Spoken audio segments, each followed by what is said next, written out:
Here we are, the bounty hunters, with apparently my only remaining host. Yeah, our other member, Kachun, is currently on leave at the moment. He escaped the Jedi Temple while he had the chance during Order 66. We didn't like his knowledge of Star Wars, so we sent him back into the library and told him to brush back up again, and then he'll be able to join us. Search the records; it has to be there, and it was not deleted. So every Wednesday at 7:30. Well, I lied. This is the last Wednesday at 7:30 on Twitch. Because next week we will be taking a break and we will be waiting for 1 week. I guess we thought it was gonna be a bigger break, but we don't know how to. Yeah, I didn't realize it was that soon. We are going to review a little TV show that the Disney Plus is putting on called Ahsoka. I have still refrained from any spoilers, sneak peeks, people talking about it. If I see, all I get is like, the videos. It'll be like she lights both of them up, and I immediately pause it and go to the next thing. Well, you're gonna hate me because the news section has some pictures. So better not, because I know. Oh, it does. You're done. You're done. You lost. And there's pictures in the news section, and yeah, I will not be spoiled. All right. So, who are we discussing tonight, Canadian? Well, it's not who, but what. We are looking at the last of the big syndicates, the criminal syndicates. The most famous, I would say. Yeah, the most famous. The Hutt clan, or the Hutt cartel, as some call it. Hutt clan. Mm-hmm. All right. So, as in Jabba the Hutt's people, a lot more in depth than you would think. Clearly, maybe when he was first introduced to the Star Wars world, maybe he wasn't, completely thought out, but as time went on, obviously he got a little bit, what is happening here? Yeah, originally a big Scottish man, and then eventually when they decided not to use this footage for episode 4, they made it to a big slug instead. All right, so let's hit the little preview thing, or whatever we call this thing, intro. Welcome to the mysterious and treacherous criminal underworld of the Star Wars galaxy. Today we unveil the notorious species known as the Hutts, a race of slug-like creatures hailing from the slime-covered planet of Nal Hutta. The Hutts are formidable crime lords who wield vast wealth and unparalleled influence across the Outer Rim territories. Their criminal enterprise spans far and wide, striking fear into the hearts of their rivals, earning them both respect and notoriety. With a cunning business acumen and a loyal entourage, the Hutts rule their dominions with an iron fist. Their dominion is aptly named Hutt Space, and it thrives on a web of shady deals and dangerous alliances, making it a hotbed of intrigue and danger.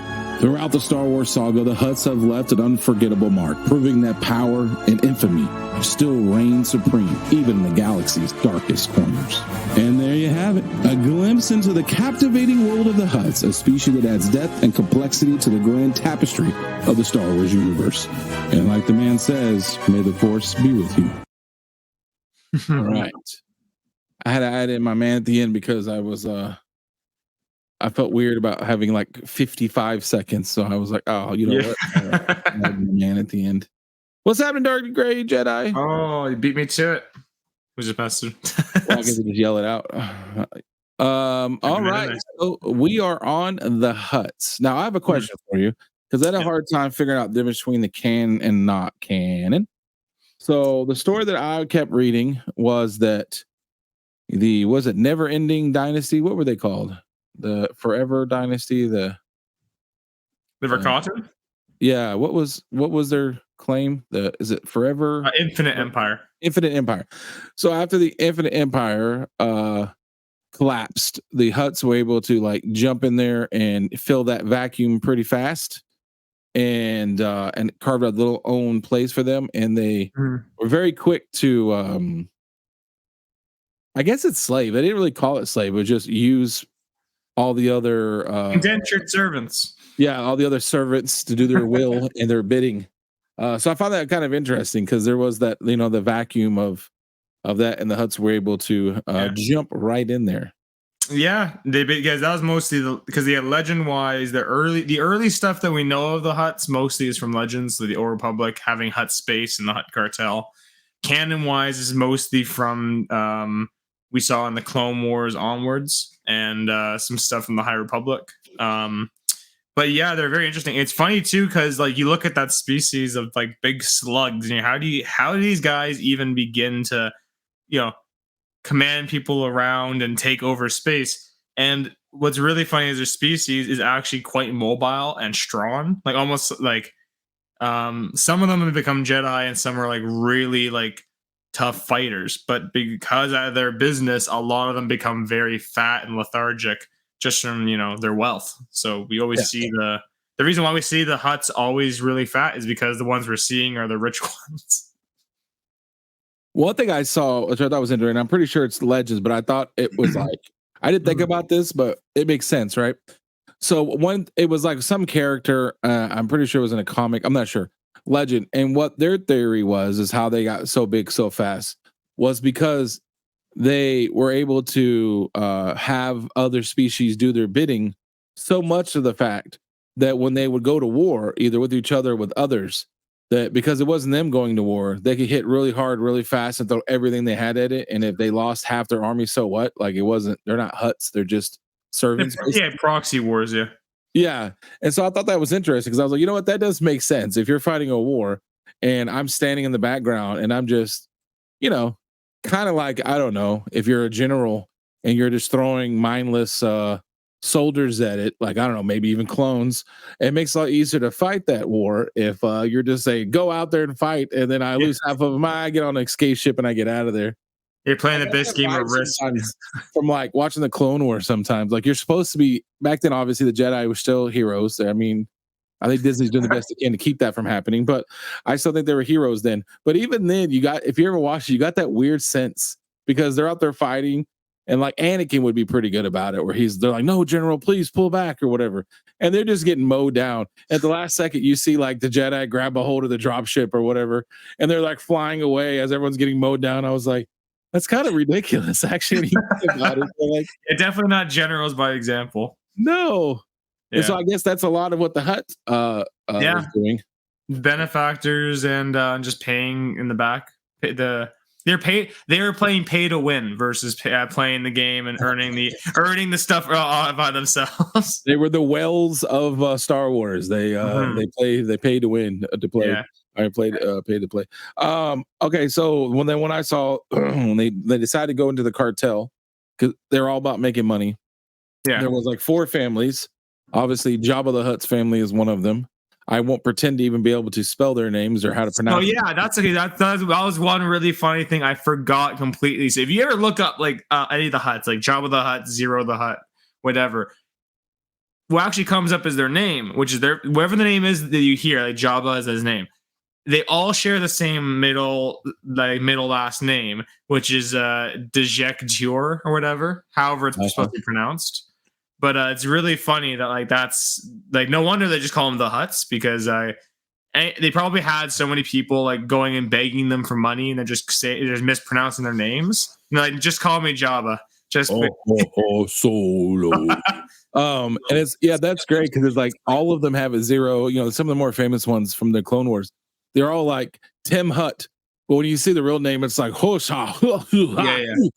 You're like, or like you get people so when we talk about that, we'll talk about the actual Grand Council soon, and like my favorite guy in there. So it seems like different families kind of focused on different things, I guess, so they don't step on each other's shoes. It's very much like theirs is very much like a straightforward mafia, like a proper mafia where it's different families who all work under the Grand Family and the councils.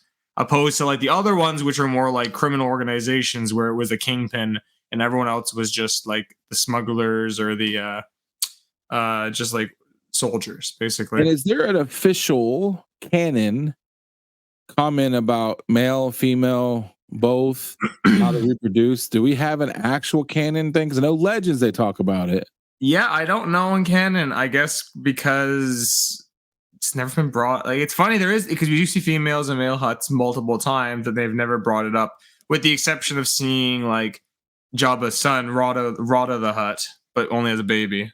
So interesting. Okay, well then that it is, because I don't know what that's about, so we'll have to figure that out later. But yeah, so the Hutts, you can't do anything with the Hutts, so much so that whenever the Clone Wars broke out, both sides are doing all they could to get the Hutts to allow them to go through their space or to use certain things, because You know, the huts were very powerful on that end of the hut space and the shady deals in the alleyways. So they were very much needed for these things. Yeah. I just looked it up, by the way, really briefly. Apparently, asexually is how they reproduce, just like gastropods. They spawn them in pouches, and that's how they're born. Like almost like tadpoles and such. Yeah, like that's not what I looked up. That's what I was saying, but I didn't know if that was legend. Which makes sense. I guess it makes sense if it's that way, but don't know. I obviously didn't look into it far enough for sources, but you know what good old Google says. Because it's fine, you know, that makes sense for what they are. But it just seemed weird because when I was reading it, it was very much like they're gender fluid and they can decide to be male. Most of the time they decide to be female while they're pregnant and they go back to being like male identifying. And I was like, that makes sense, but it also is that something that was added on now or has that been there for a while? Like it was like just the current state. I was like, that's interesting. It makes sense, obviously, for what they are, because I can't imagine, although I would be curious if there are certain websites available, what it looks like if they were ever to do just traditional sex. I would love to see how those two slugs get it on. But it also leads me to another question. Why do you need sex slaves if you're a hut? Just cuz? Like what are they there for? Flaunting your power, I guess, and wealth. Like I get putting Princess Leia in a sex costume because she's a princess and you know who she is. They can't deny they know who she is. So that's really like showing a random Twi'lek who's from the under streets of Nar Shaddaa, right? You just keep them there forever dancing and you can throw them towards a bounty hunter, I guess, if they do a really good job. Like here's your bonus or something. Like that seems really weird. It's very strange. But what I was going to bring up actually was something funny is that the age of huts, because Jabba basically lived to about 600 or so, and most huts live into their hundreds.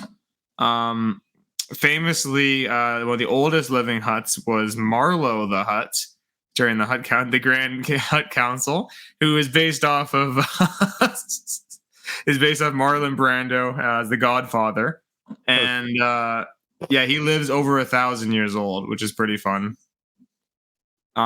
We'll talk. Yeah. So do you want to talk about the council themselves or like some of the other huts? Because we can. Do we talk about it here? Or do you need it for slides or what? We'll talk during slides later, but like I guess we'll bring up some of the big players. Like we had, like during the Grand Council, there's a couple random guys, but Marlow is like the primary one.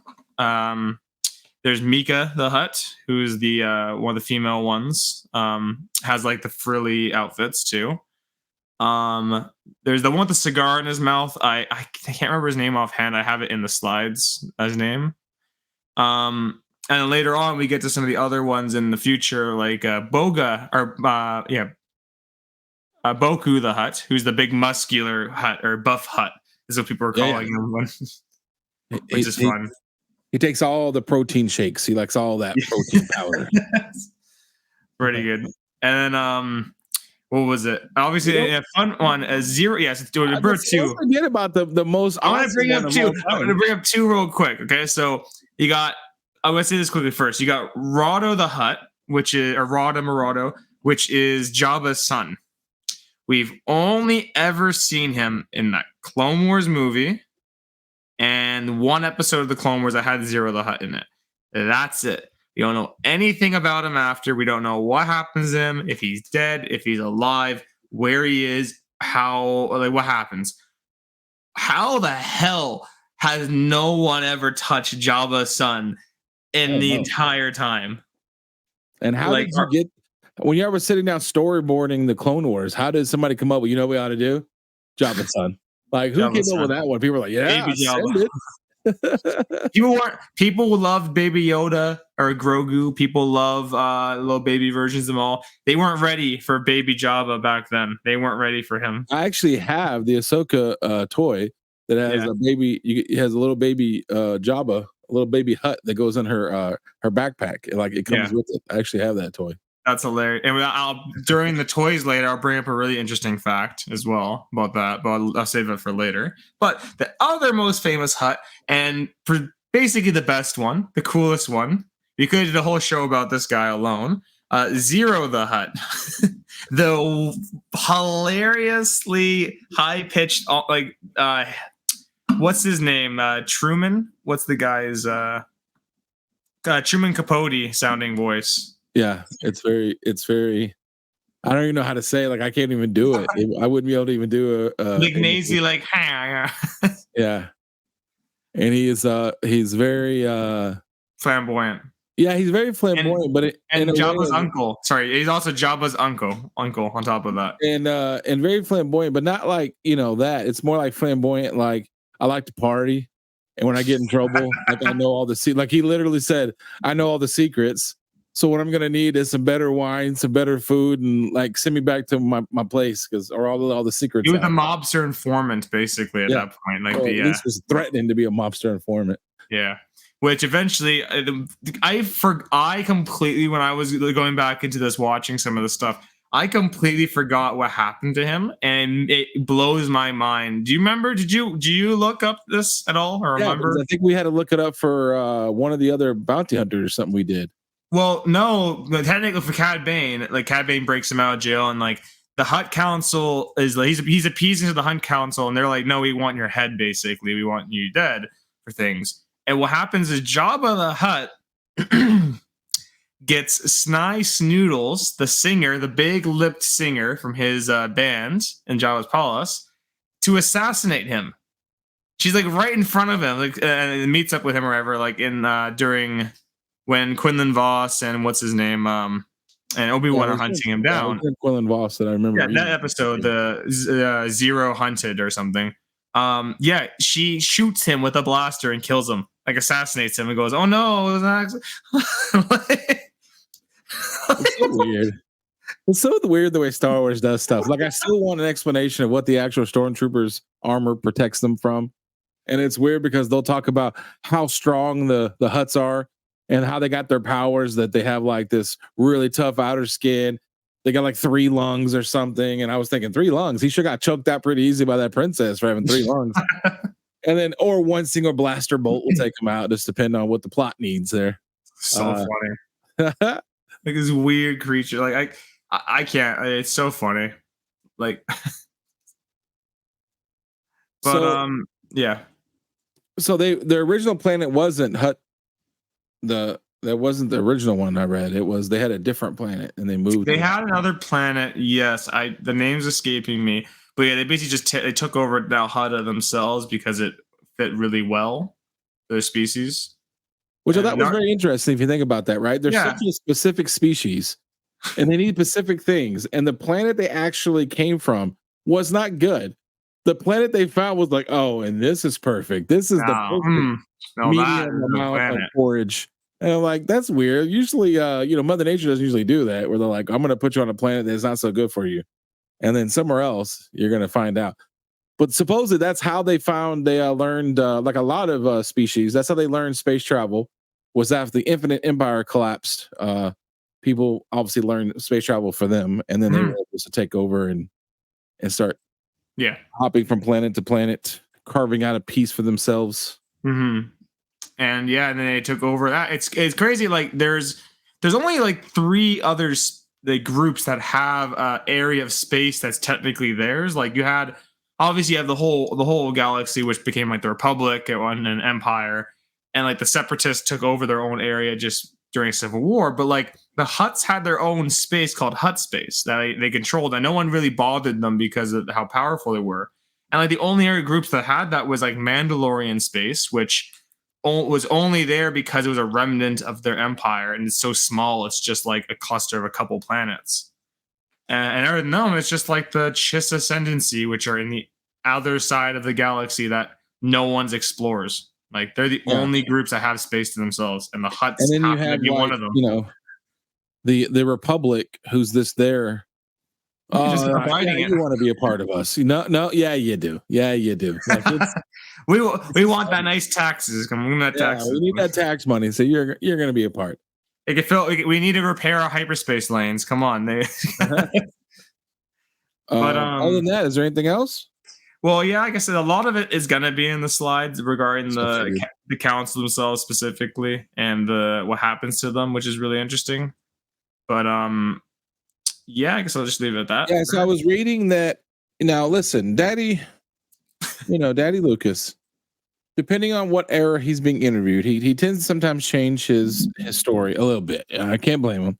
But I had read that when he wanted to have a big bad that people were, he's kind of changed it depending on what rewrite it was. And he kind of like changed his, which is good, which is fine, his personality. Like they owed him money and they all these other things. And at the end, he wanted to, kill Han Solo because he dropped spice on, or whatever, dropped a shipment on it. And that he had put that guy who was in full costume, mind you, there as a placeholder because he always intended him to be like an alien creature. He just wasn't sure what. Yeah, that's fine.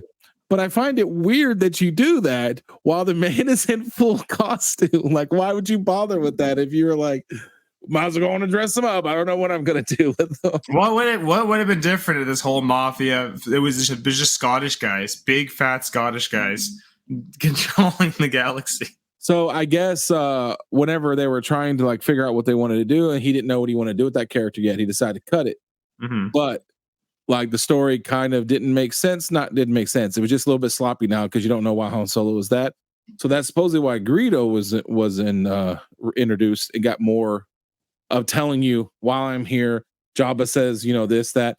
And they said that's why now when you watch the extended cut that has the Jabba scenes, he's basically repeating almost line for line what Greedo said. Yeah. Because those were the lines he had moved over. And Greedo's there too. Or a couple Greedos are there. There's like 3 of them. You can never have too many Greedos. No. As we know when we covered Greedo ourselves. All right. Is that it then? I would say, yeah, at least. All right, let's go to the slides. Mm-hmm. Oh, I have it here. I don't know why I'm adding to the stream again. Yeah. Look at that. A couple there. There was like a lot of weird design choices in the Clone Wars. Like they gave them like square chins and triangle chins. It was kind of weird, but I still dig the way they handled the Clone Wars. I still thought it was really cool. Oh, fantastic. Yeah. So, right, character spotlight. This is going to be a little disjointed because of how much information there is in canon alone, which is why we're only covering canon for the most part. Now, quickly to run through this. So, obviously, Jabba the Hutt was the first one we saw in episode 6. It is technically in episode 4. I forgot that. We have the Phantom Menace he shows up in, and then Clone Wars movie is the first time, and the first named appearance of the Hutt clan is in that movie, along with Zero the Hutt. And then Clone Wars, you get a bunch of different appearances and episodes. Specifically in season 3, episodes 8, Evil Plans is the first appearance of the Hutt Grand Council. And then Hunt for Zero is the one where he is the death of Zero the Hutt, where we talked earlier about Snice Noodles. We see them a couple times later on, and then Bad Batch, we get Jabba in episode 5. And then in Book of Boba Fett, we're introduced to the twins in chapter 2, which are nephews and nieces of Jabba trying to take over his plot after Return of the Jedi.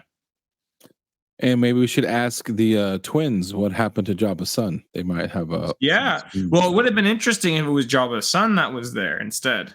That it would have been interesting if they just, for no reason, never even mentioned it. How cool would it have been? Just as an Easter egg. Don't talk about it, but when they turn around to walk away, if there was like this a little mini hut sitting on the edge, like they just never mention it, don't talk about it. Yeah, don't talk about it. Visual dictionary, you'll get it. Comic appearances I'm having broken up. Mini huts. That's good. I like that. There's only 2 or 3. So yeah, basically the comics will have it broken up into sections to make it easier. With just a giant wall of text. So appearances. The first canon appearance of Jabba the Hutt is in issue 1 of Darth Vader. You said it was the first canon appearance? First canon appearance. These are all canon appearances. So not doing any legend.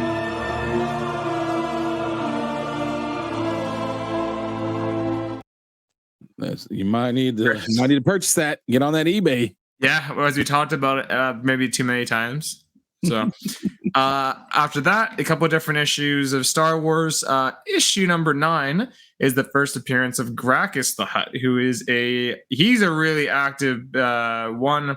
He basically is a collector of all Jedi artifacts, has a bunch of lightsabers on a necklace around his throat. That's the issue where you're introduced to the Skarsgård leader, and he basically takes Luke Skywalker and puts him in a fighting pit. He has a necklace full of charms. Is that what you're saying? Honestly, yeah. And here's the crazy part: he's still alive. He is alive during the sequel era because he meets Poe Dameron in his comic book as well. He's still around. This guy, he lives. After that, you got a couple of different ones, random appearances here and there, more or less. But Age of Rebellion, Jabba the Hutt #1 is his first canon solo title. It's a one-shot with a couple of different variants. And then after that, there's a bunch of different appearances in the 2020 issues. But specifically, issue 12 of Darth Vader, the 2020 run, is the first appearance of Boku the Hutt, one of the Hutt Grand Council members. And he is set up as kind of like a pawn for Vader. Like Vader uses him as a criminal pawn, gets him to do dirty work for him, which leads into the War of the Bounty Hunters, which is the big thing for the Hutts, because this is when they love some bounty hunters. This is a great one. So this is where Boba Fett was supposed to deliver the Han Solo to Jabba. He loses it. It goes to the auction of Kira for Crimson Dawn. All the criminal syndicates show up to get it. So the Hutts show up because they want him, and Jabba still wants him. So they're going to bid on it and do that stuff. And issue 1 is the first appearance of the Hutt Grand Council in comics. So you meet Mika, which is the female one I mentioned earlier, Marlo, and Connie. Connie is the one with the cigar that I saw earlier. And then they appear throughout the rest of the series. They're there at the event and all these are tie-in issues that happen throughout it because they're basically in every panel almost. But the specific one of note is issue 17 of Darth Vader, the last issue of the event. Essentially, that's crazy right there. Yeah, it's the death of Mika, Marlo, Connie, and Boku the Hutt. Now, you can only guess how they might die if you're in Darth Vader's issue. You'll find out soon. Which basically leaves Jabba as the only one of the Grand Council left alive because he went back to Tatooine, making him the sole de facto leader of the Hutts. No one thinks that's suspicious, though. Yeah, I know, huh? Pretty funny. So yeah, and then we'll see. I have a degree in history, and Rome was my specialty. And let me tell you what happens when everybody dies except for one person. Let me tell you why that is usually. Pretty funny. So yeah, that's the first issue there, Darth Vader. Obviously, get that comic if you don't. I actually still need it too, which is fun. Every day I think about it a little more and more. Every time we do this, I'm thinking, why don't I have that? Yeah, look at my boy over here. That's Gracchus the Hutt in issue number 9. He has walking legs. Yes, he has a mechanical leg grafted on the bottom to move him around as well. Honestly, a really cool character. That is part of one of the early arcs in Star Wars, 2015's run. Very good. He got his charms. I like it. He got magnet guards too. Charms. Yeah. So this is the issue, first solo title in canon. So on the left is the A cover. The middle is just one of the variants. The far right's one of the other variants, what I really enjoy. And then there was 2 other ones. There was a photo. God's name is that? Oh, there's the photo variant on the left, and then they have all these issues that did concept art variants, which was concept art for the characters, and that is concept art. That is concept art.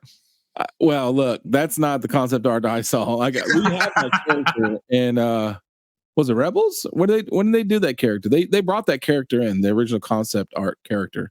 I can't remember either. But yeah, that's a very interesting design, eh? I kind of like it though. It's hideous enough. Yeah, it's creepy. So yeah, this is issue number 12 of Darth Vader. This is the first appearance of Boku the Hutt, the buff Hutt. As you can tell, he is very look at that 6-pack. He's just sitting back. So funny. Let me know. So funny, that guy. All the protein powder. I want it all. Instead of he's dipping the big bugs in the protein powder. Yeah. They're like, did you want to spice? No, protein powder. That's all I do. So funny. So this is issue 1 of War of the Bounty Hunters. So this is the first time we see the Hutt Council, Grand Council. This is in Jabba's war barge, which is interesting. Not his sail barge. This is his war barge. I didn't know he had a war barge. This massive ship that flies through space. So yeah, we get in the here. You see, so in that hologram, hard to tell. The middle panel there, the bottom panel. The one talking far away is Boku yelling. The other guy is Connie, and the very bottom one is Mika. So what you're telling me is people are not following. The guy that's in the panel down there, who looks like he could be, I don't know, raging, is our buff friend. Is that what you're saying? He's roid raging, yeah. So the big demographic is, so Boku is like power hungry, and he wants to be like the soul leader of the Hutts as well, trying to dethrone Jabba and all that. Does not like him, and Jabba just fucks with him the whole time, just messes with him, and as you'll see later on, it's pretty funny. So it's great. So Boku's like, Marlo, what is your thoughts on this? Are you listening at all?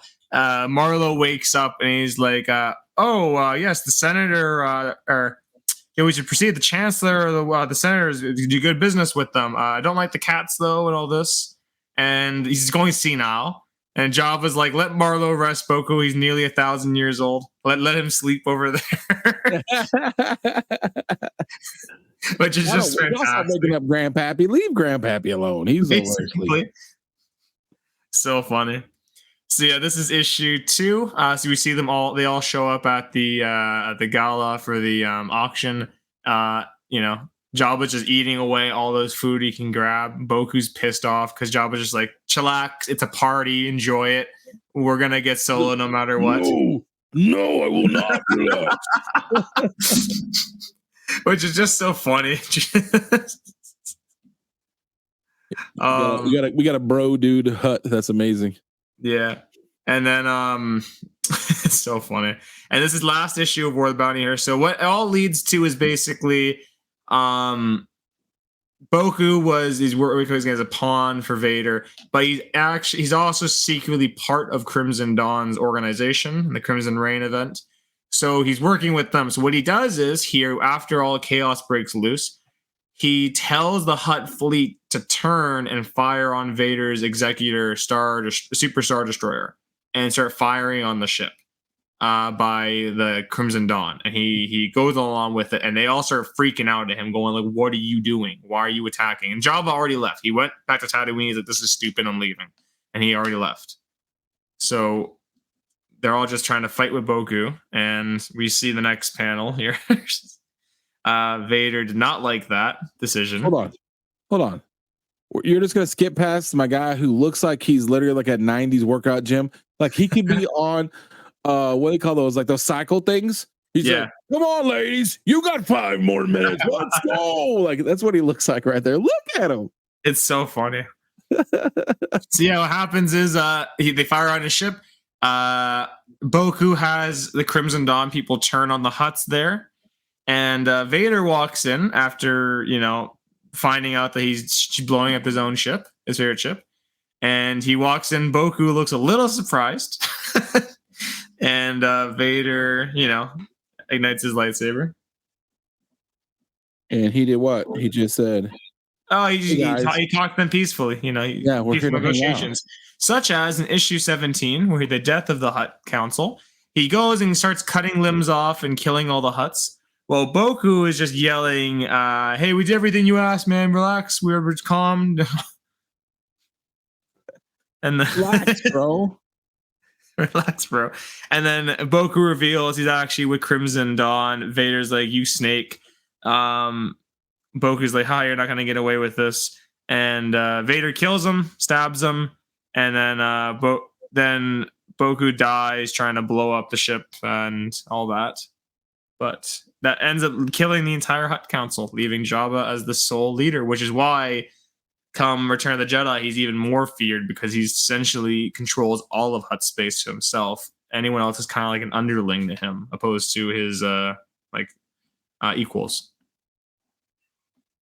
And despite that all the Hutt Council is dead and just Jabba's left, the Empire still maintains their peaceful treaty or pact with them because they still see them as beneficial, even though they lost their entire Vader killed their entire command structure. So So the second part here of comics, so you have some other appearances after the War of the Bounty Hunters. There's a bunch of High Republic issues which featured Myarga the Hutt, which was the Hutt Cartel, one of the Hutt Cartel leaders at the time, who pretty interesting character. We don't see much of her throughout it, mostly in this one story arc, but eventually we find the death of her in issue 10. After that, there's appearances of Jabba through a bunch of different stuff here. It's mostly Jabba because obviously everyone else has died. But the other exception, big ones of note, is Hidden Empire. We see the hologram of him with the other leaders of the criminal organizations. Tales from the Rancor Pit was a hardcover, large graphic novel of just stories from Jabba's palace. And then really recently, we had the Jabba's Palace one-shot for Return of the Jedi, Hyperspace Story 6, him and Greedo. Dark Droids just started, and he's featured in that first issue, as well as most recently, this week, Max Rebo issue 1 came out, the one-shot, and Jabba's obviously in that one. So that's the most recent stuff we have regarding the Hutts. Max Rebo. What was I? Oh, when I was playing Star Wars Jedi Survivor on Twitch most days, there was a reference to that. Like, where did you learn how when you get the DJ? They're like, where you learn that? They're like, oh, I got a little time hanging out with Max Rebo, and I was it's so funny. The Canadian can see that. Oh, and I was like, oh wait a minute, he's already played this. He already knows about it. Yeah, I was happy. I was smiling cheek when I came up. So that's Myarga Hutt there, the Hutt Cartel at the time, riding this big Professor X looking chair with 2 armored up Rancors of Gamorreans riding them. Nice, like it. Very good.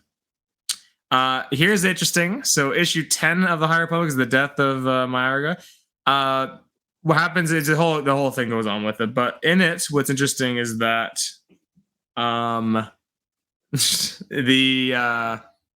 we see the Hutt get electrocuted, and it's technically the first time we really see what they look like on the inside. So it's interesting seeing it's just like vertebrae of the tail going, and it's the whole like upper body still. It's weird. Okay. And then we meet the villain comes in here with the Nile faction. Anyways, blasts Myarga in the head. One shot kills her. Basically, zero in her die very easily. Just one blaster bolt.